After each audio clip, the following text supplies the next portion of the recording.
ചുമരടുപ്പിച്ച് കാല് വെച്ച്.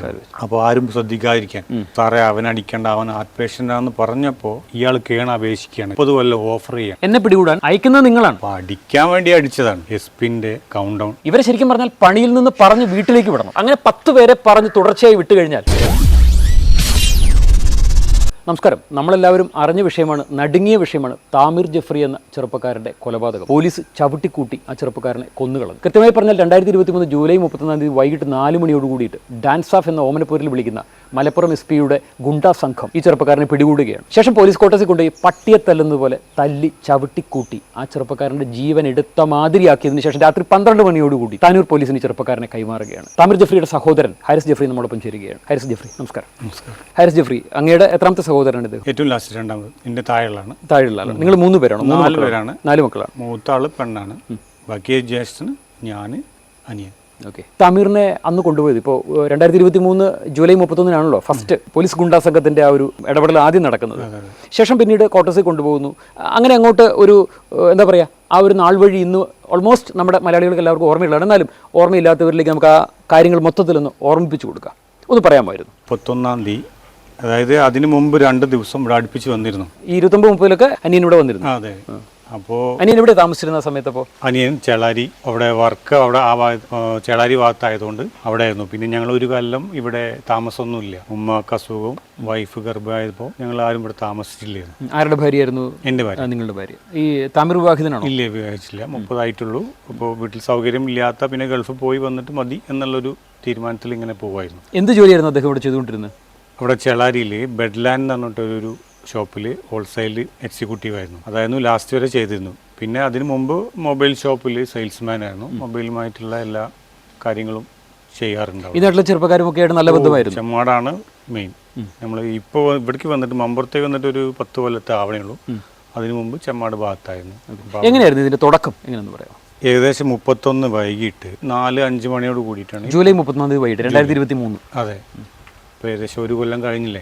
ചേളാരി, മേലെ ചേളാരി ആലിങ്ങൽ താമറും കൂട്ടുകാരും താമസിക്കുന്ന ബിൽഡിങ്ങിൽ വന്നിട്ട് അവർ വൈകിട്ട് വന്നിട്ട് റൈഡായിട്ട് വന്നതാണ്. നേരെ വന്നിട്ട് താഴത്തെ റൂമിലുള്ള ആൾക്കാരെയാണ് പിടിച്ചത്. ഇവർ നിരോധിത മരുന്നുകൾ ഉപയോഗിക്കുന്നുണ്ടെന്നുള്ള അറിയിപ്പിൽ അങ്ങനെയാണോ? അങ്ങനെ ആവാം. അതിന്റെ ഡീറ്റെയിൽ എനിക്കറിയില്ല. കാരണം എന്തുകൊണ്ടെന്ന് വെച്ചാൽ ഇവരവിടെ പിടിച്ചു, അവര് റൈഡ് നടത്തി. അത് കഴിഞ്ഞു. താമിന്റെ റൂം മേലെയാണ്, ഇവരടുത്തല്ല. അപ്പോൾ താമിന്റെ റൂമിലേക്ക് ആരോ അന്വേഷിച്ച് വന്ന് കണ്ടപ്പോൾ അവരെ ബാക്കിൽ ഇവരും പോയി, പോലീസും പോയിട്ട് കയറി അറ്റാക്ക് ചെയ്യുന്നു. അപ്പോൾ അവിടെയുള്ള 3 ആൾക്കാരെ അവർ ലോക്ക് ചെയ്തു.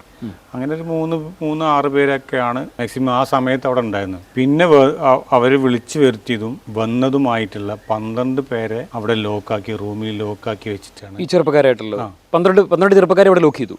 ഈ ഡാൻസ് ഓഫ് 4 പേര് കൂടിയിട്ട് 12 പേരെ ലോക്ക് ചെയ്തു. പോലീസാന്ന് പറഞ്ഞിട്ട് ലോക്ക് ചെയ്തിട്ട് ഇവരെല്ലാവരും സിവിൽ ഡ്രസ്സിലായിരുന്നു. പോലീസ് ജീപ്പിലാണോ വന്നത്? അല്ലല്ല, ഒരു ഷിഫ്റ്റ് കാറിലാണ്, വെള്ള സ്വിഫ്റ്റ് കാറിൽ. അത് CBI ഓൾറെഡി കസ്റ്റഡിയിൽ എടുത്തിട്ടുണ്ട്. ആ ഷിഫ്റ്റ് കാറിൽ വന്നു. ഇവര് ഒരു 8:30 മണി വരെ റൂമിൽ നിന്ന് തന്നെ അവര് മാക്സിമം ഉപദ്രവിച്ചിരിക്കണ്. സാധനം എടുക്കടാന്ന് പറഞ്ഞിട്ട് മാക്സിമം അവരും ഇവരൊക്കെ ആയിട്ട് ഉപദ്രവിച്ചിരുന്നു. പോലീസ് എന്ന് പറഞ്ഞപ്പോൾ എല്ലാവരും ഒതുങ്ങി നിന്നു. സാറ് തപ്പിക്കോളൂ എന്ന് പറഞ്ഞിട്ടാണ് അപ്പോൾ സമയത്തുള്ള കാര്യങ്ങളൊക്കെ. പിന്നെ ഒരു 8:30 മണി ഇരുട്ടായതിനു ശേഷം ഇവരെ 3 കാറിലായിട്ട് അവരവിടുന്ന് താന്നൂർ ഭാഗത്തേക്ക് കൊണ്ടുപോയി. ഈ 4 പേര് മാത്രം, 4 പോലീസുകാർ മാത്രം. അതെ. ഈ ചേളാരി നിൽക്കുന്നത് തേഞ്ഞിപ്പാലം പോലീസ് സ്റ്റേഷൻ അണ്ടറിലാണ്. പക്ഷെ അവിടെ അവർ റിപ്പോർട്ട് ചെയ്തിട്ടില്ല. പിന്നെ അടുത്ത് വരുന്ന പോലീസ് സ്റ്റേഷൻ പരപ്പനങ്ങാടിയാണ്.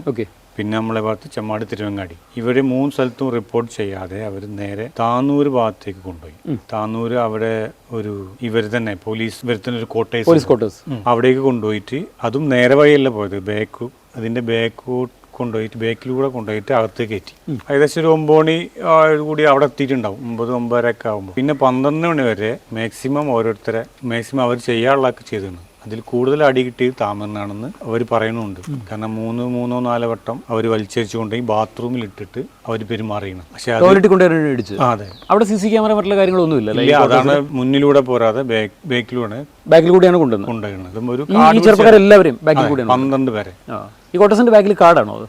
അത് താമസമില്ലാത്തൊരു സ്ഥലമാണ്. 12 പേരെ. ഇവരെങ്ങനെയാ പറയുന്നത്? ഇവരെ വലിച്ചിട്ടാണ് കൊണ്ടുപോയത്? എങ്ങനെ ഇടിച്ച്? ഇവർ ഈ കോട്ടേഴ്സിൽ തന്നെ ഇവർ താമസിക്കുന്ന സ്ഥലത്തു തന്നെ നല്ല രീതിയിൽ ഇടിച്ചിരുന്നല്ലോ. അതെ. പക്ഷെ പുറത്തേക്ക് ഇറങ്ങുമ്പോൾ ആരും പോലീസാകുന്ന രീതിയിൽ പുറത്ത് കാണിക്കരുത്, സമാധാനത്തോടു കൂടി പോവുക, നമ്മൾ നോർമലായിട്ട് സഞ്ചരിച്ചാൽ മതി. ചെറുപ്പക്കാരോട് പറഞ്ഞു കൂടെയുള്ള ഞങ്ങൾ പോലീസാണെന്നുള്ളത് നിങ്ങളുടെ ആക്ടിവിറ്റിയിൽ പുറത്തറിയാൻ പാടില്ല, അതെ, ശാന്തമായ രീതിയിലായിരിക്കും ഇടപെടുന്നത്. അതെ, അങ്ങനെയാണ് ഇവിടെ പോകണം, കോട്ടേഴ്സ് വരെ പോകണം. കോട്ടേഴ്സിൽ നിന്ന് അവർ മാക്സിമം ഓരോരുത്തരെ മാക്സിമം മർദ്ദിച്ചിട്ട്, അനിയനൊക്കെ ഈ ബാത്റൂമിലിട്ട് 3-4 പ്രാവശ്യം മർദ്ദിച്ചിരുന്നു. ആ സമയത്ത് തന്നെ ഒരു ഹാർട്ട് പേഷ്യന്റ് രീതിയിൽ ഈ ടീമിലുണ്ട്, ഈ 12 പേരിൽ ഒരാളുണ്ട്. സാറേ അവൻ അടിക്കേണ്ട, അവൻ ഹാർട്ട് പേഷ്യന്റ് ആണെന്ന് പറഞ്ഞപ്പോൾ എന്നാൽ അവനക്കുള്ളതും കൂടി നിനക്ക് ഇട്ട് തരാന്ന് പറഞ്ഞിട്ട് അതും കൂടെ, അതായത് ഇത്രയും കാര്യങ്ങൾ പറയുമ്പോൾ ഓരോ സ്മാർട്ടാന്നുള്ളൊരു തോന്നലും വരുള്ളൂ. അങ്ങനെയാവാം, എന്തുകൊണ്ടാണെന്ന് നമുക്ക് വ്യക്തമായിട്ട് അറിയില്ല. പക്ഷെ ഇത്രയും കാര്യങ്ങളൊക്കെ ഇവിടെ അവൻ വേണ്ട വിധത്തിൽ അടിച്ചിരുന്നു. അതാകുമ്പോൾ ബോഡി കണ്ടപ്പോൾ ഞങ്ങൾക്ക് മനസ്സിലായതാണ്. കാരണം ബാക്കിലൊക്കെ ഉള്ളിൽ ബ്ലീഡിങ് ഉണ്ടായിരുന്നു, ഞരമ്പ് പൊട്ടിയ പോലെ. പക്ഷെ അതൊക്കെ നമ്മൾ അതിന് ശേഷമാണ് മനസ്സിലാക്കുന്നത്. അങ്ങനെ പിന്നെ 12 മണിയോടുകൂടി 12:10 കൂടിയിട്ടാണ് താനൂർ SI കൃഷ്ണലാലും സംഘത്തിനും ഡാൻസ് ഓഫ് ടീം അവരെ കൈമാറണം. രാത്രി 12 മണിക്ക് ശേഷം. അപ്പോഴേക്കും ഇവരുടെ പാതി ജീവൻ പോയിരുന്നു. അവന് അടി കിട്ടിയിട്ട്, കാലിന്റെ അടി നല്ല അടി കിട്ടി, നിൽക്കാൻ വയ്യാന്ന് പറഞ്ഞിട്ട് വേറൊരുത്തന്റെ കയ്യിലുമായിട്ട് ആമ ഇട്ടിട്ടാണ്. രണ്ടുപേരുടെ കൈകൾ തന്നെ ലോക്ക് ചെയ്തിരിക്കുകയായിരുന്നു. ഇയാളുടെ കാൽവെള്ളം അടിച്ച് ഒരു പരുവാക്കി കളഞ്ഞിരുന്നു എന്ന് പറയുന്നുണ്ടായിരുന്നു. അതുപോലെ തൊടയുടെ പിന്നിലൊക്കെ ഭയങ്കര പാടുകളുണ്ടായിരുന്നു. തൊട ഈ ഭാഗം, 2 കാലിന്റെ ഈ ഭാഗം, കാൽമുട്ടിന് നേരം മുകൾ ഭാഗം, മസിൽസ്, പിന്നെ ഈ ഭാഗം അവിടെയൊക്കെയാണ്. അത് പുറത്ത് കാണാത്ത രീതിയിൽ കണങ്കാല് ചവിട്ടി നിലത്ത് ചവിട്ടാൻ പറ്റാത്ത പരുവായിരുന്നു എന്നുള്ളത് പറയുന്നത്. അതെ അതെ, അങ്ങനെ തന്നെയാണ്. പോസ്റ്റ്മോർട്ടം റിപ്പോർട്ട് തന്നെ അത് വ്യക്തമായിട്ടുണ്ട്. പിന്നെ നമ്മൾ അവിടുന്ന് കണ്ടപ്പോൾ ഇൻക്വസ്റ്റിൽ ഈ താമീറിനെ മർദ്ദിക്കുന്ന സമയത്ത് ഈ തൊട്ടടുത്ത് അയാളുടെ സുഹൃത്തുക്കളൊക്കെ ഉണ്ടല്ലോ, അപ്പോൾ അവരെ മർദ്ദിക്കുന്നതല്ല, ഈ താമീറിനെ ഒരു മുറിയിൽ കൊണ്ടുപോയി ഇരുത്തിയാണോ മർദ്ദി, അതോ ബാത്റൂമിൽ ഇയാൾ ഒറ്റയ്ക്കാണോ, അത് വേറെ ആരെയും ആ കൂടുതലില്ലായിരുന്നു? 12 പേരെ കിടത്തിയിട്ടാണ്, വരിക്ക് കിടത്തിയിട്ടാണ്. കിടത്തിയിരിക്കുകയാണ്. എന്തിലെ തറയിലാണോ കിടത്തി? ആ, തറയിൽ. താമീറും ആ കൂട്ടത്തിൽ അയാളും കിടത്തിയിരിക്കുകയാണ്. അങ്ങനെ അവിടുന്ന് അനങ്ങിയാൽ അടിയെന്നാണ് പറഞ്ഞത്. ഒരേ ഭാഗത്തേക്ക് തല വെച്ച് ഒരേ ഭാഗത്തേക്ക് കാല് വെച്ച് ഈ 12 പേരെയും ഒരേ മാതിരി കിടത്തിയിരിക്കുകയാണ്. കിടത്തിയിട്ട് കാൽവെള്ളക്കെട്ട് അടിക്കുകയാണ്. എന്നിട്ട് ആ കൂട്ടത്തിൽ താമീറിനെ അടിക്കുകയാണ്. ശേഷം താമീറിനെ മാത്രം എടുത്തുകൊണ്ട് ടോയ്ലറ്റിൽ പോയോ? അവിടുന്നാണ് കൂടുതൽ മർദ്ദിച്ച് ടോയ്ലറ്റിൽ കൊണ്ടുപോയിട്ട്. അപ്പൊ അത് ഈ കൂടെയുള്ള 11 പേര് കാണുന്നില്ല. എല്ലാവരും കണ്ടില്ല. മറ്റുള്ളവരിൽ കണ്ടവരും ഉണ്ട്, കാണാത്തവരും ഉണ്ട്. മൊത്തം 12 പേരാണ് ഉണ്ടായിരുന്നത്. 12 പേരിൽ 5 പേരെയാണ് അവർ താനൂർ പോലീസിൽ കൈമാറിയത്. താനൂർ പോലീസിൽ കൈമാറുന്നു 5 പേരെ. ബാക്കി 7 പേരെ അവിടെ വെച്ചിട്ട് വേറെ കേസുമായി ബന്ധിപ്പിച്ചിട്ട് മറ്റുള്ള പോലീസിന് കൈമാറാം എന്നുള്ള രീതിയിലാണ് അവരുടെ ഹോൾഡ് ചെയ്തത്. കാരണം 12 പേരെ താനൂരിലേക്ക് പോകുമ്പോൾ അവിടെ ഇത്രയും കപ്പാസിറ്റി ഇല്ല, അത്രയും പോലീസും ഇല്ല അവരെ സംരക്ഷിപ്പിക്കുക എന്നുള്ളത് കൃഷ്ണലാലിന്റെ ഓഡിയോയിലുണ്ട്. 5 പേരിലേക്കും ഒരേപോലെ കേസ് ഇട്ട് 1-ാം പ്രതിയായി താമറിനെയും ലോക്കാക്കിയിട്ടാണ് അങ്ങോട്ട് കൊണ്ടുപോകുന്നത്. അപ്പോൾ ഇവർ കുറ്റം സമ്മതിപ്പിച്ചതാവാം എന്നാണ് ഒറ്റ നോട്ടത്തിൽ നമുക്ക് മനസ്സിലാവണം. വേറെ എന്തെങ്കിലും ഗൂഢാലോചന ഉണ്ടോ എന്നുള്ളത് അന്വേഷണം. അന്ന് ഇവരുടെ കയ്യിൽ നിന്ന് എന്തെങ്കിലും കണ്ടെടുത്തിരുന്നോ? എന്തെങ്കിലും മരുന്നുകൾ കണ്ടെടുത്തിരുന്നോ? താമറിന്റെ റൂമിൽ നിന്ന് കിട്ടിയില്ല എന്നാണ് നമുക്കറിയാൻ കഴിഞ്ഞ്. അവരെ റൂമിലൊന്നും കിട്ടിയില്ല. അതാണ് കൂടുതൽ അടിക്കാൻ തന്നെ കാരണം. നീ എവിടെയാ കൊണ്ടുപോയി ഒളിപ്പിച്ചു വെച്ചിരിക്കുന്നു പറഞ്ഞു. താമീറിനെ അടക്കം 5 പേരെ താനൂർ പോലീസിന് കൈമാറി. ശേഷം ബാക്കിയുള്ളവരെ അവിടെ ഹോൾഡ് ചെയ്ത് വെച്ചായിരുന്നു. ഈ കോട്ടേഴ്സ് തന്നെ ഹോൾഡ് ചെയ്തു. അറസ്റ്റ് മെമ്മോ രേഖപ്പെടുത്തുന്ന 1 മണി മുതലാണ്. 12 മണി താനൂർ പോലീസിന് കൈമാറുന്നു. അതായത് പോലീസ് കോട്ടേഴ്സ് 12:10 ഈ ദേവദാർ പാലത്തിന്റെ താഴത്തെത്തി. അവിടെ ഇരുട്ടല്ല, ആരും ഉണ്ടാവില്ലല്ലോ. അവിടെ ഒരു കാറ്, ഒരു പ്രതിയുടെ കാറുണ്ട്. ഈ 5 പേരെയും അവിടെ കൊണ്ടുപോയി നിർത്തി. മറ്റൊരു നേരെ പോലീസ് വരുന്നു, ഇവരെ കസ്റ്റഡിയിൽ. താനൂർ പോലീസ് വരുന്നു. അപ്പോഴാണ് താനൂർ പോലീസ് എത്തുന്നത് അവിടെ. അതെ. അപ്പോൾ ഇവർ പോലീസ് വരുന്ന സമയത്ത് ഇവർ മാറി നിന്നിട്ട് അറസ്റ്റ് രേഖപ്പെടുത്താനുള്ള എല്ലാ സിറ്റുവേഷനും അവിടെ ക്രിയേറ്റ് ചെയ്തു. അങ്ങനെ 12:10-15 കൂടിയിട്ട് അവർ അറസ്റ്റിന്റെ ബാക്കി കാര്യങ്ങൾ. അതായത് ഡാൻസ് ഓഫ് എന്ന ഗുണ്ടാ സംഘത്തിന്റെ കയ്യിൽ നിന്നും പോലീസ് കൈപ്പറ്റുകയല്ല ഇവരെ ചെയ്തത്. ഇവർ പാലത്തിനടിയിൽ ഇരുള് അടഞ്ഞ ഒരു പ്രദേശത്ത് നിൽക്കുന്നതായിട്ട് കണക്കാക്കി പോലീസ് അവിടെ അറസ്റ്റ് ചെയ്യുന്ന ഒരു രംഗം ക്രിയേറ്റ് ചെയ്യപ്പെടുകയാണ് ചെയ്തത്. ഡാൻസ് ഓഫ് എന്ന ഗുണ്ടാ സംഘത്തിന് ഇനി അത് റോളും ഇല്ലാത്ത രീതിയിൽ അവർ മാറി വന്നു. ഡാൻസ് ഓഫിനെ അറസ്റ്റ് ചെയ്യാനുള്ള അധികാരമില്ല. 1 മണിയോടുകൂടിയിട്ടാണ് ഈ അറസ്റ്റ് മെമ്മോ ഒക്കെ രേഖപ്പെടുത്തുന്നതും. അത് 1:45 സമയത്തോടു കൂടിയിട്ട് സ്റ്റേഷനിലെത്തും.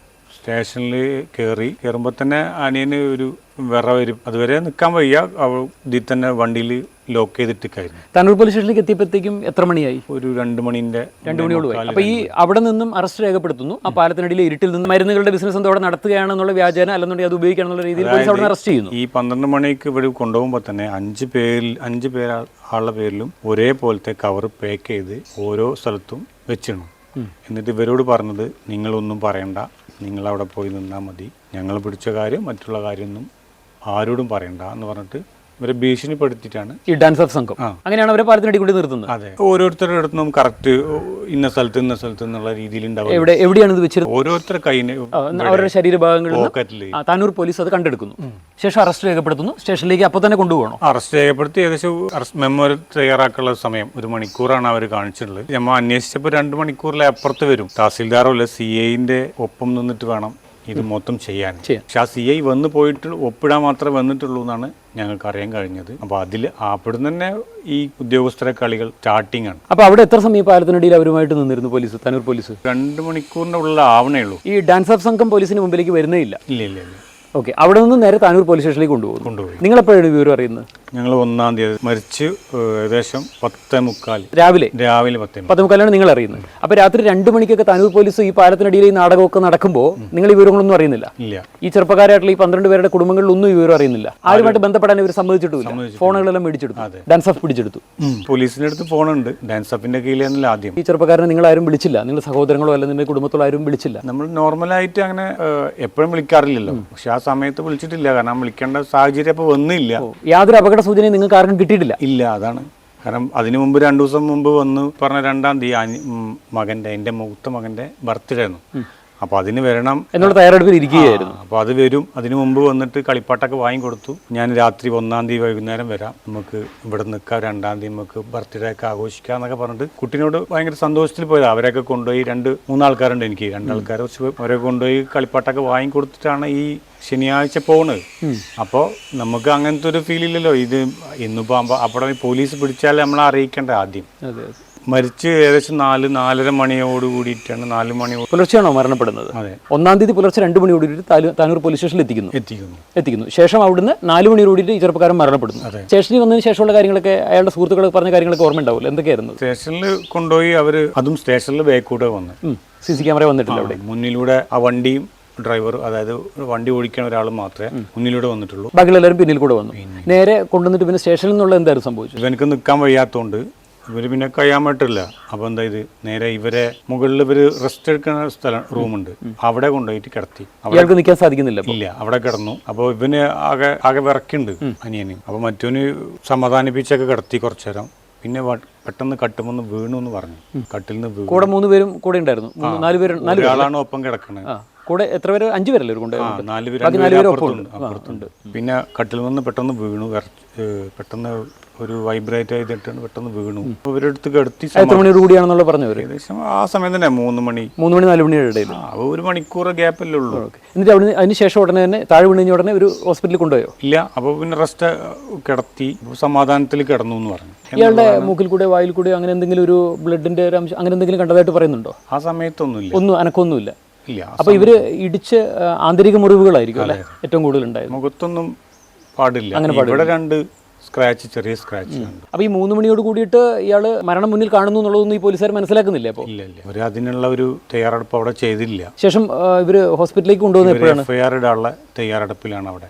ഹോസ്പിറ്റലിൽ കൊണ്ടുപോകുന്നത് 4 മണിയോട് കൂടിയിട്ട്. 4 മണി എന്ന് പറയുമ്പോൾ താമീർ മരണപ്പെട്ടു എന്ന് പറയുന്നത് ഏത് സമയമാണ് രേഖപ്പെടുത്തിയിരിക്കുന്നത്? 11-നും രാവിലെ. 31-നും 11-നും അങ്ങനെ സമയമാണ് കാണുന്നത്. 31-ാം തീയതി രാത്രി 11-നും 1-ാം തീയതി പുലർച്ചെ 10:30-ക്കും ഇടയിലാണ്. 10:30-ക്കും ഇടയിൽ മരണപ്പെട്ടു എന്നാണ്. രണ്ടൊരു സമയം അങ്ങനെ കൃത്യമായിട്ട്. കാരണം പോസ്റ്റ്മോർട്ടം റിപ്പോർട്ടിൽ ഏകദേശം 13 മണിക്കൂർ കഴിഞ്ഞിട്ടാണ് പോസ്റ്റ്മോർട്ടം ചെയ്ത്. അപ്പോൾ അവർ സമയം കറക്റ്റ് രേഖപ്പെടുത്താത്തതുകൊണ്ട് പോസ്റ്റ്മോർട്ടം റിപ്പോർട്ടിൽ അതില്ല. പോലീസ് കൊടുത്തില്ല, എഴുതി കൊടുത്തില്ല. പോലീസ് മരണപ്പെട്ടത് എപ്പോഴാണെന്നുള്ളത് കൂടെ നിൽക്കുന്നവർക്ക് അറിയാമോ? അതെ. ആദ്യം സ്വകാര്യ ഹോസ്പിറ്റലിലേക്കല്ലേ കൊണ്ടുപോയത്? അതെ, അടുത്ത് തന്നെ ഗവൺമെന്റ് ഹോസ്പിറ്റൽ ഉണ്ട്. എന്നിട്ട് സ്വകാര്യ ഹോസ്പിറ്റലിൽ മൂലക്കൽ എന്ന് പറയും കൊണ്ടുപോയി. അപ്പൊ അവിടെ ചെല്ലുമ്പോൾ ഇയാൾക്ക് ജീവൻ ഉണ്ടായിരുന്നോ? ഇല്ല എന്നാണ് ഡോക്ടറെ ഒരു നിഗമനം. അവർ വന്നപ്പോൾ തന്നെ CPR കൊടുത്തു. പക്ഷെ കഴിഞ്ഞില്ല. പിന്നെ റിപ്പോർട്ട് അവർ ബാക്കിയുള്ള ടെസ്റ്റ് കഴിഞ്ഞപ്പോൾ 4:35 ആ സമയത്തോടുകൂടി പോലീസ് സ്ഥിരീകരിച്ചു. ഓൾറെഡി ഇവിടുന്ന് മരണപ്പെട്ടിട്ടാണ് കൊണ്ടുപോകുന്നത്.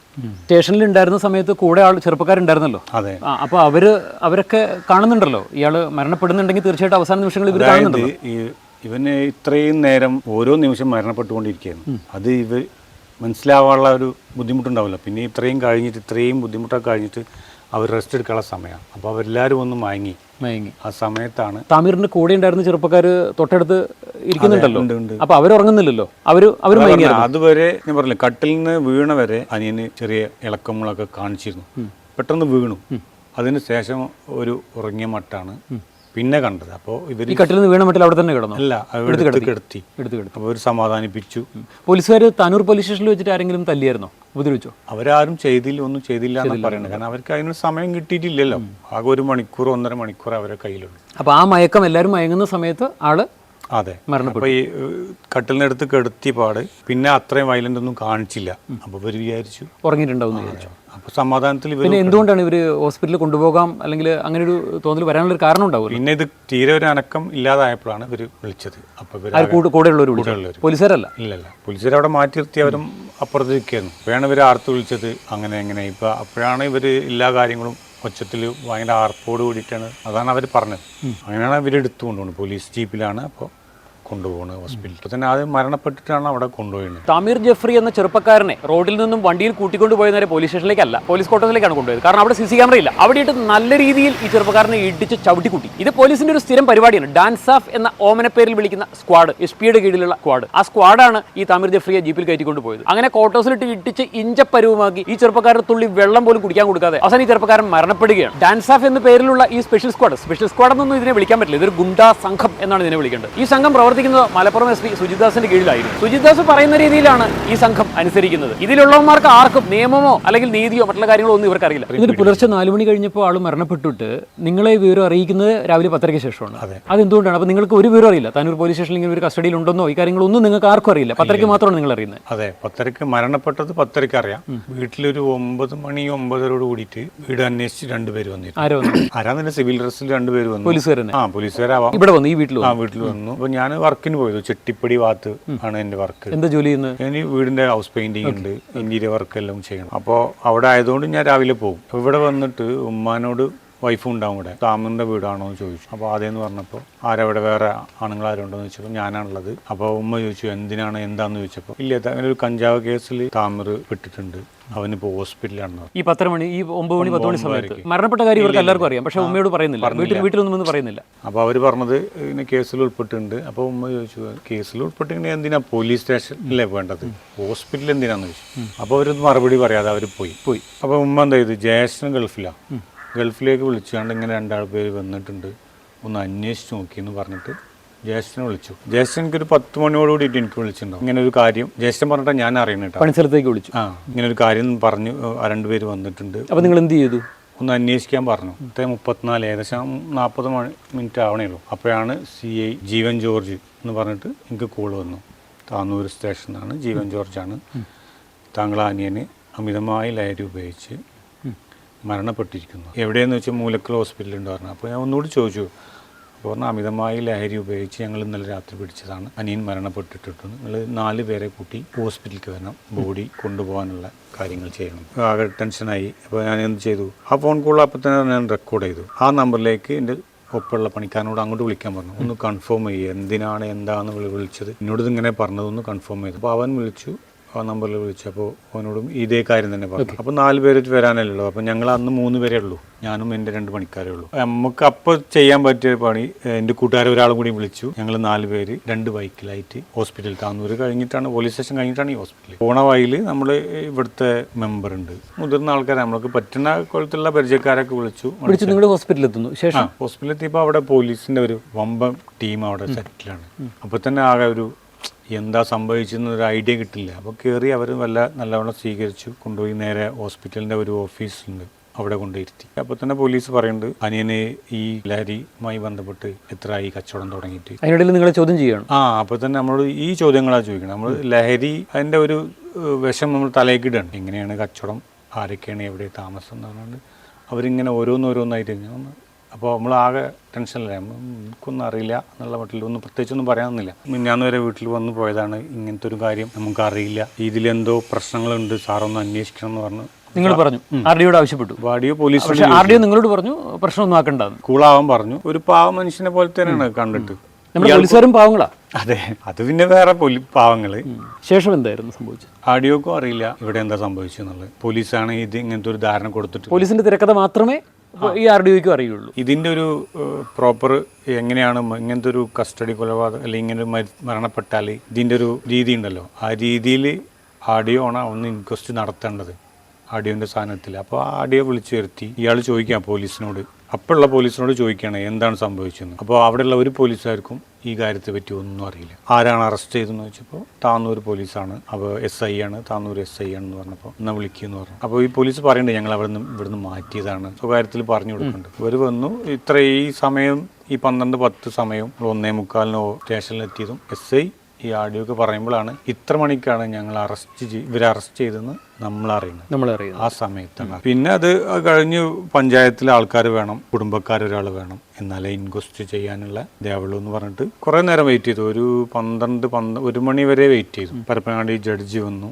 അവരെല്ലാ സാന്നിധ്യത്തിലാണ് നമ്മൾ ഇൻക്വസ്റ്റ് നടത്തിയത്. ഇൻക്വസ്റ്റ് നടത്തിയപ്പോൾ ബോഡി കിടത്തിയത് തന്നെ നമുക്ക് കണ്ടാൽ മനസ്സിലാവും. കാരണം ഒരു ഷർട്ടും ഒരു ചുവന്ന ഷെഡി മാത്രമേ ഉള്ളൂ, ബാക്കി അടിവസ്ത്രമൊന്നുമില്ല. തുണിയാണ് എടുത്തെന്നാണ് പറയണത്, അത് എടുത്തിട്ടില്ല. പിന്നെ ബോഡി കിടത്തത്തിൽ കാല് തന്നെ ബെൻഡായി കിടക്കുന്നുണ്ട്. നമുക്ക് കുറെ കാലമായിട്ട് അറിയുന്ന ആൾക്കാരായതുകൊണ്ട് മുഖത്തൊന്നും യാതൊരു പരിക്കും കാണാനിടയില്ല. പക്ഷെ ചിരിച്ചപ്പോൾ ബ്ലഡ് വന്നിരുന്നു, മൂക്കിൽ കൂടി വായന്നും മൂക്കിൽ ബ്ലഡ് വന്നു. അപ്പോൾ ചോദിച്ചു ഇതെന്തുകൊണ്ടാണ് വരുന്നത് സാർ ചോദിച്ചപ്പോൾ അത് കുറേ സമയം ആയതുകൊണ്ടാണ് ബ്ലഡ് വരുന്നതെന്ന് പറഞ്ഞു. ആര് പറഞ്ഞു? പോലീസ്. വേറെ ആരും അതിനെ എതിർക്കാനോ കാരണം ഒന്ന് ജഡ്ജി ഉണ്ട് അവിടെ, ആഡിയോ ഉണ്ട്, മറ്റു ചോദ്യങ്ങളൊന്നും അവിടെ വന്നില്ല. നിങ്ങളുണ്ടോ അവിടെ? ഞാനാണ് ചോദിച്ചത് ഇത് ബ്ലഡ് വരുന്നുണ്ടല്ലോ എന്താണ്. അത് കുറച്ച് സമയം ആയതുകൊണ്ടുണ്ടാവുന്ന ഒരു ബ്ലഡാണ്, അത് പേടിക്കാനൊന്നുമില്ല. അങ്ങനെ ചുറ്റിലും നമ്മൾ നോക്കി കാര്യങ്ങളൊക്കെ. പോലീസ് ആരൊക്കെ ഉണ്ടായിരുന്നു? SHO ഉണ്ടായിരുന്നു സ്ഥലത്ത്? താന്നൂരത്ത് ഒരു പോലീസും ഇല്ല. കുണ്ടോട്ടി ആ ഡിവിഷൻ കൊന്നു അവർക്ക് കൈമാറിയാണ്. അവരുടെ നിന്ന് മാറി. കാരണം ഇവർ വന്നാൽ ഈ പ്രശ്നങ്ങൾ ഉണ്ടാവേണ്ട. ആ സമയത്ത് പുറത്ത് ലീഗിലെ ആൾക്കാർ അവിടെ കുറച്ച് ബഹളം ഉണ്ടാക്കുന്നു. അപ്പോൾ അവരെ ഒതുക്കി അതൊന്നും ഒന്നുകണം. അപ്പോൾ തന്നെ ഇത് ഫുള്ള് സെറ്റിലാണ്. തിരക്കഥ അതിന് മുമ്പേ റെഡിയായി കഴിഞ്ഞു. മറ്റുള്ളവരൊക്കെ വന്നു, സെറ്റിലാണ്. എന്തിനും ഏതിനും നേരിടാനുള്ള കരുത്തോടു കൂടിയിട്ട് അവർ നിൽക്കണം. ഇൻക്വസ്റ്റിൽ നമ്മൾ ചെയ്യുമ്പോൾ തന്നെ ബോഡി നേരെ കിടക്കുമ്പോഴുള്ള ബോഡിയിൽ വലിയ പരിക്കൊന്നും കാണില്ല. ഈ കാലിൻ്റെ ഒരു ബെൻഡ് ഫീൽ ചെയ്തു, ചെറിയൊരു തടിപ്പും ഫീൽ ചെയ്തു. എനിക്ക് കാൽവെള്ളയിലെ പടൊക്കെ കാണുന്നുണ്ട്. കാലിൻ്റെ വെള്ളപ്പട മുൻപെടുത്ത് ഞാൻ അത് കറക്റ്റായിട്ട് മറ്റുള്ളവർ നോക്കാൻ പറഞ്ഞു. അടുത്ത കൗൺസിലർ ഉണ്ടായിരുന്നു, എൻ്റെ കൂടെ ഉണ്ടായിരുന്നു. അപ്പോൾ അത് മൂപ്പരോട് കാൽവെള്ളം വെച്ചത് എങ്ങനെയായിരുന്നു, ചുമരടുപ്പിച്ച് ഇത്ര അടുപ്പിച്ചാണ് ഡയറക്റ്റ് കാണാതിരിക്കാൻ. മറ്റുള്ള ബോഡി നേരെ നോക്കുമ്പോൾ ഒരു കുഴപ്പമില്ല. പക്ഷെ മാക്സിമം കറക്റ്റ് പ്ലാൻഡ് ആയിട്ടായിരുന്നു അധികൃതരുമായി. അതായത് ഇത്രയും വലിയൊരു ആളാ, ഒരു ഏകദേശം ചെന്ന സ്വകാര്യ ഹോസ്പിറ്റലിൽ വെച്ചിട്ടാണോ? എന്തുകൊണ്ട് ഇവർ ഗവൺമെന്റ് ഹോസ്പിറ്റലിൽ പോകാത്തെന്നുള്ള കാര്യങ്ങളൊന്നും അന്നേരം ചോദ്യമായിട്ട് ഉയർന്നിട്ടില്ല. ഇല്ല. അപ്പോൾ സ്വകാര്യ ഹോസ്പിറ്റലിൽ വരുമ്പോൾ വേറെ അത് ഈ ഒപ്പമുള്ള ആൾക്കാർ പറയുന്നുണ്ട് അറസ്റ്റ് ചെയ്ത അടുത്തുള്ള ഹോസ്പിറ്റൽ, അതുകൊണ്ട് ഇങ്ങോട്ടേക്ക് വന്നു. ഇത്രയും വലിയൊരു ആളാണ്, ഒരു 20 മീറ്റർ നല്ലൊരു വാർഡ് പോലത്തെ ഒരാളാണ്. അതിൽ ഇങ്ങനെ വെച്ചാൽ എല്ലാവർക്കും സുഖമായിട്ട് കാണുന്ന സ്ഥലത്ത് ചുമരടുപ്പിച്ച് കാല് വെച്ചാൽ അപ്പോൾ ആരും ശ്രദ്ധിക്കാതിരിക്കാൻ. അപ്പോൾ ഞാനത് കറങ്ങി കുറച്ച് ഭാഗം കഴിഞ്ഞപ്പോൾ ഞാൻ ടെൻഷനായപ്പോൾ ഞാൻ കൗൺസിലറോട് പറഞ്ഞു കാലിൻ്റെ അടിഭാഗം നോക്കണേ എന്ന് പറഞ്ഞപ്പോൾ മൂപ്പര് ഡയറക്റ്റ് നോക്കി, മൂപ്പര് കാണിച്ചു കൊടുത്തു ക്യാമറമാൻ. അപ്പോൾ ക്യാമറമാൻ ഫോട്ടോ എടുത്തു. തിരിച്ചു വെച്ചപ്പോൾ പുറത്തും മുഖത്തും ഇടിമിന്നലേറ്റ പോലെ ഭയങ്കര പാടായിരുന്നു. രക്തത്തിന്റെ ചെറിയ ബ്ലീഡിങ് ഒക്കെ കാണുന്നുണ്ട് ഉള്ളിൽ. പിന്നെ പുറം മൊത്തം ചുവന്നിരിക്കുകയായിരുന്നു. പോലീസിനോട് ചോദിച്ചു സാർ ഇതെന്താ ചുവന്നിരിക്കണമെന്ന് ചോദിച്ചപ്പോൾ അത് കുറേ നേരം കിടന്നിട്ടുള്ള പാടാണ്, അല്ലാതെ വേറൊന്നുമില്ല. 10 വർഷമായിട്ട് നിങ്ങളുടെ സഹോദരൻ മലക്കിടപ്പ് കിടക്കുന്ന അവസ്ഥയിലല്ലോ. അതെ. എന്തായാലും അങ്ങനെ കിടക്കുന്ന ആളുകൾക്കൊക്കെയാണ് സാധാരണ ഇങ്ങനെ ഡാമേജ് ഉണ്ടാവുന്നത്. പുറം കുത്തി കിടന്നു കഴിഞ്ഞാൽ പുറത്ത് പാടുകളുണ്ടാവും. ഷർട്ടിന്റെ ചുളിവ് ഓൾറെഡി വേറെ ഉണ്ട്, പിന്നെ ഇതിന്റെ ഉള്ളിൽ വേറെ ഉണ്ട്. അപ്പൊ ഈ രണ്ടും കൂടെ അവര് കഥയിലേക്ക് വരുത്തിയതാണ്. അപ്പൊ നമ്മൾ സമാധാനിപ്പിച്ചു. പിന്നെ ആ ടെൻഷൻ ആ ഒരു സമയത്ത് ഇതിന്റെ ഒന്നും വ്യാപ്തി അറിയില്ല, എന്താ സംഭവിച്ചെന്ന് അറിയില്ല. അപ്പൊ അതുകൊണ്ട് നമുക്ക് പ്രത്യേകിച്ച് ഒന്ന് പറയാനോ പ്രതികരിക്കാനോ ഉള്ള ആ സമയം വന്നില്ല, അവസ്ഥയായിരുന്നില്ല. അപ്പൊ അവിടുന്ന് വന്നു, പുറത്തു വന്നപ്പോഴാണ് പുറത്തുള്ള ഒരു ലീഗ് നേതാവ് പറഞ്ഞു അനിയന്റെ കൂടെ വേറെ 4 പേരെ പിടിച്ചിട്ടുണ്ട്, അവരെയും കൂടി മജിസ്ട്രേറ്റിനോട് ചോദ്യം ചെയ്യാൻ പറയണം, ഇല്ലെങ്കിൽ അവരെയും കൂടി ഇപ്പൊ സെറ്റ് ആക്കുന്നു പറഞ്ഞിട്ട്. അപ്പോൾ ഞാൻ മജിസ്ട്രേറ്റിനടുത്ത് പോയി. ഇങ്ങനത്തെ ഒരു കേസാകുമ്പോൾ മജിസ്ട്രേറ്റിൽ ഇൻക്വയറി ഉണ്ടാവും എന്നാണ്.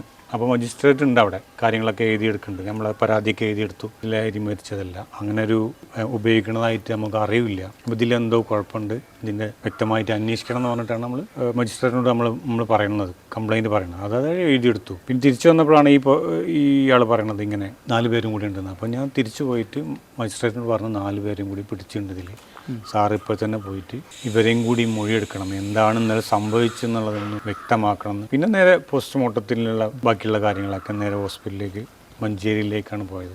മഞ്ചേരി പോണ വഴിയിലാണ് നമുക്കറിയാൻ കഴിഞ്ഞത് അനിയൻ്റെ കൂട്ടുകാരൻ വിളിച്ചിരുന്നു. അനിയനെ പിടിച്ചത് 4 മണിക്കാണ്, ഒരിക്കലും 12 മണിക്കല്ല. അനിയൻ ഒരിക്കലും ഇടിയും ഒഴിച്ച് മരിക്കില്ല, കാരണം ഓന് അത്രക്കാരനല്ല എന്നുള്ളത് രീതിയിലാണ് അവൻ പറഞ്ഞത്. കേസിൻ്റെ രീതിയിൽ പോവുകയാണെങ്കിൽ ഞാൻ നമുക്കറിയുന്ന കൂട്ടുകാരോടൊക്കെ ചോദിക്കാമെന്ന് പറഞ്ഞു. അങ്ങനെയാണ് അപ്പോഴാണ് ഇത് അറിയണത്. അങ്ങനെ പോയി അവിടെ എത്തിയപ്പോൾ ഒരു 5 മണി കഴിഞ്ഞാണ്, 5-5:30 സമയമായിണ്. പക്ഷെ നമുക്ക് വേണ്ടിയിട്ട് മഞ്ചേരി സർജനുമാരൊക്കെ വെയിറ്റ് ചെയ്തു. 7:30 മണിയോട് കൂടിയിട്ട് പോസ്റ്റ്മോർട്ടം കഴിഞ്ഞു. വീട്ടിലേക്ക് വന്നു. ഒരു 9:30 മണിക്കായിട്ടും വീട്ടിലെത്തി ഫ്രീസർ കൊടുന്നു, അതിൽ കിടത്തി. പിറ്റേ ദിവസം രാവിലെ, അതായത് 2-ാം തീയതി 8 മണിയോട് കൂടിയിട്ടാണ് സംസ്കാരം. മലപ്പുറം എസ് പിയുടെ കാര്യങ്ങളും PV അൻവർ MLA യുടെ വെളിപ്പെടുത്തലുകളുണ്ട്. ഇപ്പോൾ മലപ്പുറം മുൻ SP Sujith Das PV Anwar MLA യോട് സംസാരിച്ച ആ വാക്കുകൾ പുറത്തു വന്നപ്പോൾ ജനം ഞെട്ടലോടുകൂടിയാണ് അത് കേട്ടത്. ഒരു IPS ഉദ്യോഗസ്ഥന്റെ വാക്കുകളാണത്. നമുക്ക് സംരക്ഷണം തരേണ്ട നമ്മുടെ പോലീസ് സേനയുടെ തലപ്പത്തിരിക്കുന്ന എത്രമാത്രം ഉയർന്ന ഒരു പോലീസ് ഉദ്യോഗസ്ഥനാണ്. PV അൻവർ MLA യോട് പറയുന്ന ആ വാക്കുകൾ നടുക്കുന്നതാണ്. സുജിത് ദാസ് IPS വരുന്നതിന് മുമ്പ് അദ്ദേഹത്തിന് ജോലി എന്തായിരുന്നു എന്നറിയാം. അയാൾ കസ്റ്റംസിലായിരുന്നു. കസ്റ്റംസിലെ ഉദ്യോഗസ്ഥരുമായിട്ട് അതിഭയങ്കരമായ ബന്ധം പലർത്തുന്നുണ്ട്. ആ ബന്ധങ്ങളാണ് കോഴിക്കോട് എയർപോർട്ടിൽ സ്വർണം കടത്താൻ കസ്റ്റംസിലെ ഒരു സെക്ഷനാണ് വർക്ക് ചെയ്യുന്നത്. 50-60% അടിച്ചു മാറ്റും, ബാക്കി കസ്റ്റംസിന് കൈമാറും. സുജിത് ദാസ് IPS കിട്ടി പോലീസിൽ വരുന്നതിന് മുൻപ് കസ്റ്റംസിലായിരുന്നു. അദ്ദേഹം കസ്റ്റംസിലായിരുന്ന സമയത്ത് 50-60% വരെ ഈ സ്വർണത്തിന്റെ ഏകദേശം പകുതിയിലധികം ഈ സുജിത് ദാസ് അടിച്ചു മാറ്റുമെന്നുള്ളതാണ് PV അൻവർ MLA പറയുന്നത്. അദ്ദേഹം അങ്ങനെ വെറുമ്പാക്കായിട്ട് പറയുന്നതല്ല, വിത്ത് പ്രൂഫാണ് അദ്ദേഹം പറയുന്നത്. ഇദ്ദേഹം പോലീസിലേക്ക് വന്നതിന് ശേഷവും കസ്റ്റംസിൽ സുജിത് ദാസ് IPSന് വളരെ വലിയ ബന്ധമാണ്. അവിടെ പിടിക്കപ്പെടുന്ന സ്വർണ്ണത്തെക്കുറിച്ച് നമുക്കെല്ലാം പിടിപാടുള്ളതാണ്. കിലോ കണക്കിന്, ടൺ കണക്കിന് സ്വർണ്ണമാണ് കസ്റ്റംസ് പിടികൂടുന്നത്. അതിൽ ഒരു പോയിന്റ് കൂടി പറഞ്ഞത്, ഈ 12 പേരിൽ 7 പേരെ അവർ 6 മണിയാകുമ്പോൾ വെറുതെ വിട്ടു. 12 പേരെ പിടിച്ചില്ല, 5 പേര് ഓൾറെഡി കസ്റ്റഡിയിലാണ്. 7 പേരെ അവർ ഭീഷണിപ്പെടുത്തിയിട്ട് എല്ലാ നമ്പറും പേരൊക്കെ എഴുതി വെച്ചിരുന്നു. ഇതൊന്നും പുറത്ത് പറയരുത്, അവർ ഭീഷണിപ്പെടുത്തി വെറുതെ വിട്ടു. അവർ ജീവൻ അതിൽ ഇവ മരിച്ചതറിയില്ല. അതോടുകൂടി ഇവരെല്ലാവരും വീട്ടിലേക്ക് പോയി. പിന്നെ ഉറങ്ങി നീച്ച് സമയത്താണ് ഇത് കാണുന്നത്.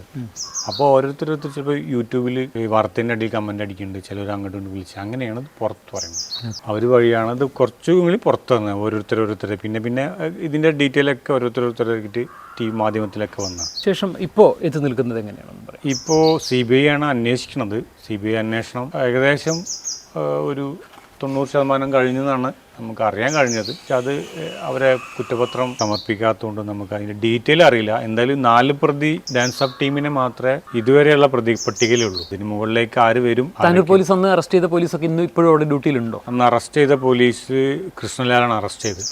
ഓൾറെഡി നമ്മൾ സസ്പെൻഷനായി. ഈ കേസിൻ്റെ ഭാഗമായിട്ട് അന്ന് 8 ആൾക്ക് സസ്പെൻഷനായി. ഈ 4 പേര് സ്ക്വാഡും താനൂർ പോലീസ് സ്റ്റേഷനിലെ 1 SI ആണ്. ഇപ്പോൾ അവർ ഡ്യൂട്ടിയിൽ വന്നോ? ബാക്കി 3 പേര് ഡ്യൂട്ടിയിൽ കയറിയെന്നാണ്. 10 മാസം തോന്നുന്നു സസ്പെൻഷനായി. അവർ കയറി. ഡാൻസ് ഓഫ് ടീം ഇപ്പോൾ ജാമ്യത്തിലാണുള്ളത്. അവർക്കെല്ലാവരും ജാമ്യം കിട്ടി. 90 ദിവസം ജയിലിൽ കിടന്നു, ജാമ്യത്തിലാണുള്ളത്. പിന്നെ SI കൃഷ്ണലാൽ അറസ്റ്റ് ചെയ്ത പോലീസ് ഓൾറെഡി വേറെ രീതിയിൽ വകുപ്പ് തല അന്വേഷണം നടന്നുകൊണ്ടിരിക്കുന്നത്. അയാൾ ഇപ്പോഴും ജോലിയിലല്ല. അന്നത്തെ SP സുജിത് ദാസ് ആയിരുന്നു. അയാളുടെ നേതൃത്വത്തിൽ, അയാളുടെ ഓർഡറിലാണ് ഈ കാര്യങ്ങളൊക്കെ നടന്നിരിക്കുന്നത്.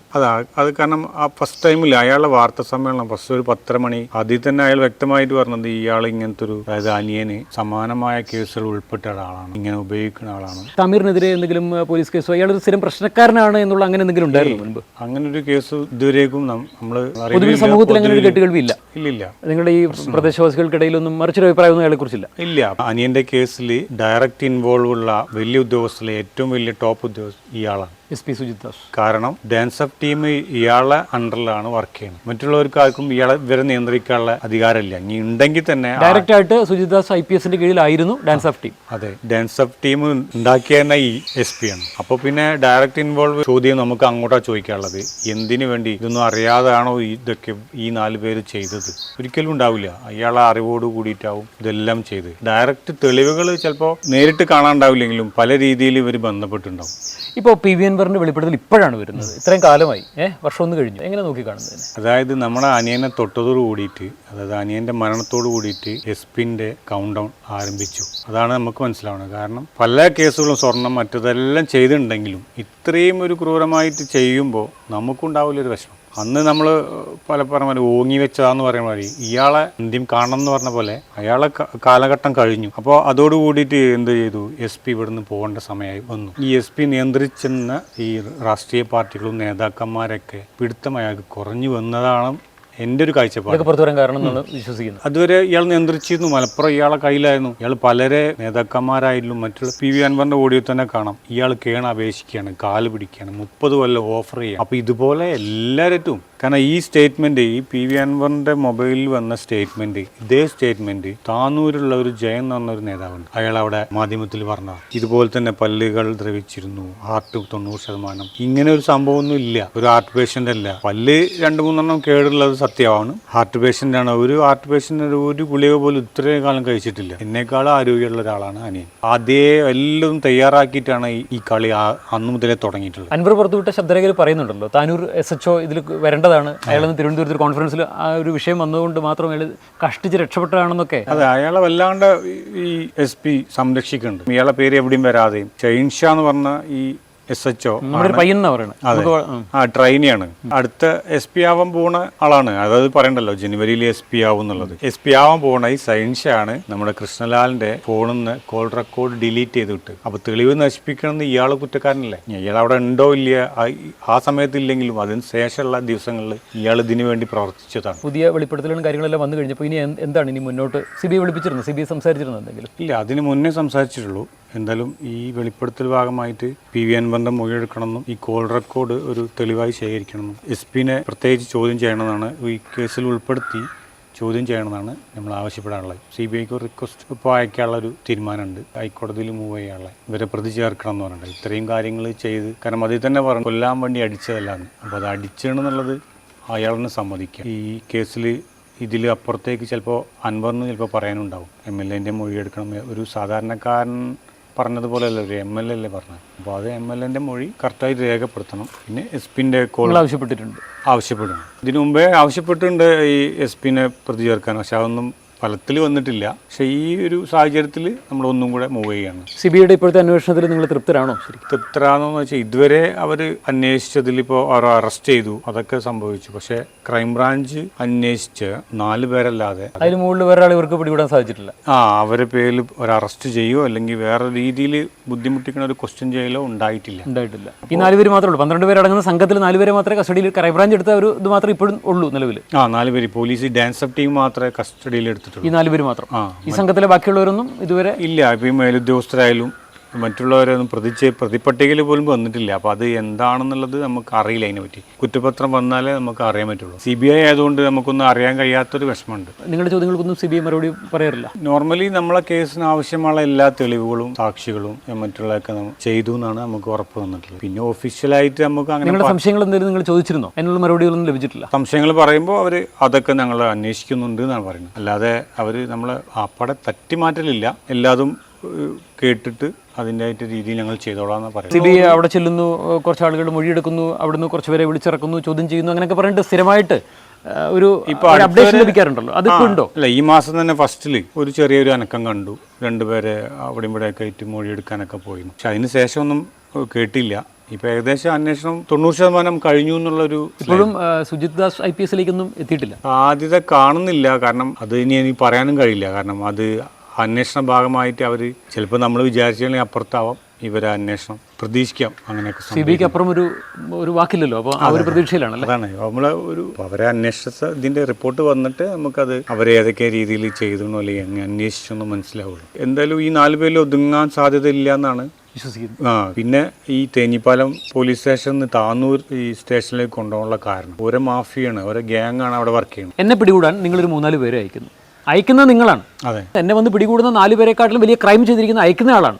ഈ സ്ക്വാഡിനെ അയച്ച ആൾ പ്രതിയാവില്ലേ? അപ്പോൾ അതാണ് ഞാൻ പറയുന്നത്. അൻവറും SP-യുമായിട്ടുള്ള സംഭാഷണത്തിൽ തന്നെ ഉണ്ട്, കൊല്ലാൻ വേണ്ടി അടിച്ചതല്ല. മാക്സിമം അവനെ അടിച്ചോ പറയിപ്പിച്ചിട്ട് അവിടുന്ന് വിട്ടാൽ മതി എന്നുള്ളത് ആ രീതിയിൽ അവർ ഫോഴ്സ് ചെയ്തിട്ടാണ് ഇവർ 2 പേര്, ഒരാൾ ക്ഷീണിക്കുമ്പോൾ മറ്റാൾ അടിക്കുക എന്ന് പറഞ്ഞു. ഈ ഇടിച്ച ഈ ഡാൻസ് ഓഫ് സംഘത്തിലെ ഈ 4 പോലീസുകാർ, ഈ 4 പേരുടെ ഒരു ബാക്ക്ഗ്രൗണ്ട് എന്താണ്? അവർ ഈ പ്രദേശവാസികളൊക്കെ തന്നെയാണോ? അവർ മലപ്പുറം ജില്ലക്കാരാണോ? അവർ മലപ്പുറത്തുള്ളവരുണ്ട്, പുറത്തുള്ളവരുണ്ട്. അവരുടെ ഒരു കുടുംബ പശ്ചാത്തലമൊക്കെ എന്താണെന്നുള്ളതൊക്കെ നിങ്ങൾ അന്വേഷിച്ചു? കറക്റ്റ് അന്വേഷിച്ചില്ല. ഗുണ്ടാ പശ്ചാത്തലമുള്ളവരൊക്കെ ആണോ അവരൊക്കെ? പൊതുവെ അവരെ പറ്റി ഇപ്പോൾ പൊതുവെ അറിയണത് ഇപ്പൊ എല്ലാ സംഘത്തിലും ഇവരാണല്ലോ കോറി പിടിക്കുന്നത്, മണ്ണ് പിടിക്കുന്നത്. ഇപ്പൊ അറിയാൻ കഴിഞ്ഞത് സ്വർണ്ണക്കടത്തിൽ വരെ ഈ 4 പേരാണെന്ന് പറയുന്നത്. ഈ SP-യുടെ സ്ക്വാഡാണ്. ഈ പറഞ്ഞ SP-യുമായിട്ടുള്ള എല്ലാ കണക്ഷൻസുള്ള എല്ലാ കുറ്റകൃത്യം ചെയ്ത് ഇവരെ ഇടയിലൂടെ. SP-യുടെ വിശ്വസ്തരാണ് ഇവർ. അതെ, ഈ 4 പേരെ ഒരു ഗുണ്ട ആക്ടിവിറ്റി ഉള്ള ആൾക്കാരെ തിരഞ്ഞെടുത്തതാവാം എന്നാണ് എനിക്ക് മനസ്സിലാവുന്നത്. നമ്മൾ വളരെ പെട്ടെന്നൊരു അത്യാവശ്യം വന്നു കഴിഞ്ഞാൽ നേരെ ഫോണിൽ നമ്മൾ പോലീസിനെ വിളിക്കും. ഇപ്പോഴത്തെ വളരെ പ്രത്യേകതയുള്ളൊരു കാര്യമുണ്ട്. നമ്മുടെ പോലീസ് എന്ന് പറഞ്ഞാൽ ഇപ്പോൾ ഒന്നാമത്തെ ബെല്ലിൽ രണ്ടാമത്തെ ബെല്ലിൽ നമ്മൾ ഏത് പോലീസ് സ്റ്റേഷനിലേക്ക് വിളിച്ചാലും പോലീസ് സ്റ്റേഷനിൽ അവർ ഫോൺ അവരെടുക്കും. ഇങ്ങനെയുള്ള ക്രൈംസ് ഒന്നും ഇപ്പോൾ നമ്മുടെ വരാപ്പുഴ ശ്രീജിത്തിൻ്റെ കൊലപാതകത്തിന് ശേഷമൊക്കെ ഈ കസ്റ്റഡിയിലുള്ള കൊലപാതകം എന്ന് പറയുന്നത് വളരെ റെയർ ആയിരിക്കുകയാണ്. എന്തുകൊണ്ടാണ് നമ്മുടെ പോലീസ് ഇത്തരം പ്രവൃത്തികൾ ഉണ്ടാകുന്നത് എന്നുള്ളത് വളരെ പ്രധാനപ്പെട്ട ഒരു ചോദ്യം തന്നെയാണ്. കാരണം പോലീസുകാരെല്ലാവരും ക്രിമിനൽസ് അല്ല. 1000 തേൻതുള്ളിയിൽ ഒരു മീൻതുള്ളി വീണാലെന്ന പോലെ നമ്മുടെ സ്റ്റേറ്റ് പോലീസ് ഒരിക്കലും മോശക്കാരെന്ന് നമുക്ക് പറയാൻ വേണ്ടി സാധിക്കില്ല. പക്ഷേ ഇതിൻ്റെ ഉള്ളിൽ ഈ കറതീർന്ന ക്രിമിനൽസ് ഉണ്ട്. ഇവരെ ശരിക്കും പറഞ്ഞാൽ പണിയിൽ നിന്ന് പറഞ്ഞ് വീട്ടിലേക്ക് വിടണം, അതാണ് വേണ്ട. അങ്ങനെ 10 പേരെ പറഞ്ഞ് തുടർച്ചയായി വിട്ട് കഴിഞ്ഞാൽ ഈ ആക്രമണ സ്വഭാവം കാണിക്കുന്ന ആളുകൾ തനിയെ ഒതുങ്ങും എന്നുള്ള കാര്യത്തിൽ 100% ഉറപ്പാണ്. പക്ഷേ താമിർ ജഫ്രിയുടെ കൊലപാതകത്തിൽ മലപ്പുറം പോലീസ് മറുപടി പറയാതിരിക്കാനാവില്ല. ചോദ്യശരങ്ങൾ മലപ്പുറം എസ് പിക്ക് നേരെയും ഡാൻസ് ഓഫ് സംഘത്തിന് നേരെയുമാണ് വരുന്നത്. അവർക്ക് ഉത്തരം പറയാതിരിക്കാൻ ഒരിക്കലും ആവില്ല. എന്തായാലും നേരറിയാൻ നമ്മുടെ CBI എത്തി. നേര് നമുക്കറിയാൻ സാധിക്കുമെന്ന് പൂർണ്ണമായി നമുക്ക് വിശ്വസിക്കാം. CBI നമുക്ക് വിശ്വസിക്കാതിരിക്കാനാവില്ലല്ലോ. Thank you.